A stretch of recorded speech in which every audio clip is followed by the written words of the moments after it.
I'm Ange Mazidis. I'm principal at Howrah Primary School. So we've shared the data with students and asked them to look for things that are surprising or patterns or things that they notice, and then have discussions about what concerns they have, what questions they have, what actions they think that we might take to address some of those questions and concerns, and just really getting them to have a voice and dig a little bit deeper into the data and think about what does that mean for them and for the students in our school. My name's Ben Allenby. I'm a Year 5 teacher at Howrah Primary. Yeah, so the Get Going pack, it was really helpful in that it provided some questions that sort of gave us an initial framework to start looking into some of the data, and from there it had different steps which then allowed us to sort of follow that path that the pack gave us.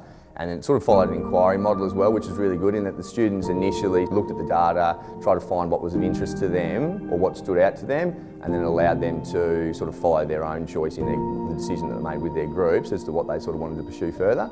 I think the biggest benefit has been the ownership of the data by the students. So having them really look closely at what questions were asked, what came out of the questions and the data that we got back, and really looking at what does that mean for the students in our school. So I think them digging deeper into it and looking at what do they think we need to address and what do they think we need to do in our school to help students be more connected, and what are some real possibilities that we can take action on in our school to address those areas.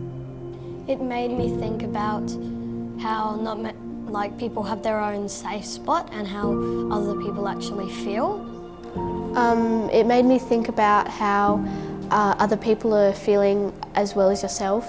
It made me think more about basically how other people feel, that not everything's just about me and what's happening in my life, but about what's happening in everyone else's life too. I think it will definitely lead to action, and I think more inclusion and less disinclusion.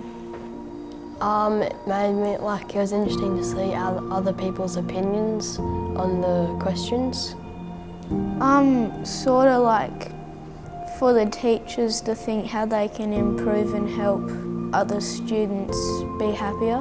I think what they've thought about is what they can do and what the school can do, what teachers can do to make things better for the students in our school. So they're really thinking about what are some realistic actions that they can take to make people feel connected, or if they're feeling lonely, or if they feel like they don't have that special person to go and have a chat with in school. So how can we help every student in our school to try and improve their wellbeing?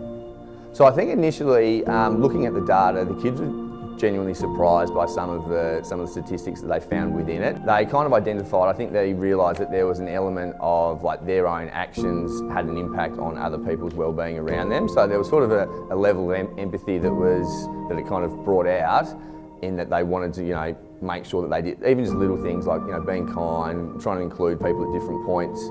So the conversation sort of flowed into next year they're going to be in Year 6. And like I said, once they sort of realised or got an understanding that they thought that their own actions and behaviours can impact other people, it will make their roles more important going forward into next year. One of the things that we've learned through this is sometimes students don't always really understand what the questions are asking, or what outcomes can come from that when they answer a particular way.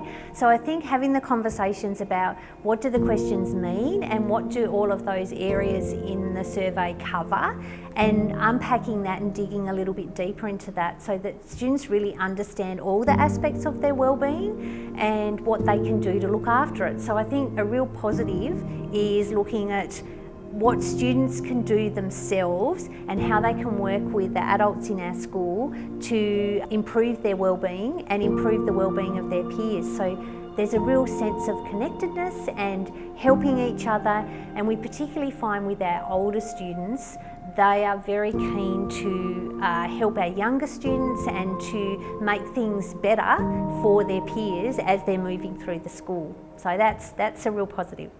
Yeah, I'd say probably the biggest positive would be just the level of empathy within the class around it. For me and for the students, there was just like a realisation that maybe there's students within the school who need to be considered. And so it's just, yeah, I suppose having a level of empathy from them in that, you know, their actions can impact others. And as a result, you know, maybe their behaviours might change a little bit, and they might just, you know, even subtly do, you know, check in with someone or ask someone if they're all right or try and include someone. So just little behaviours like that.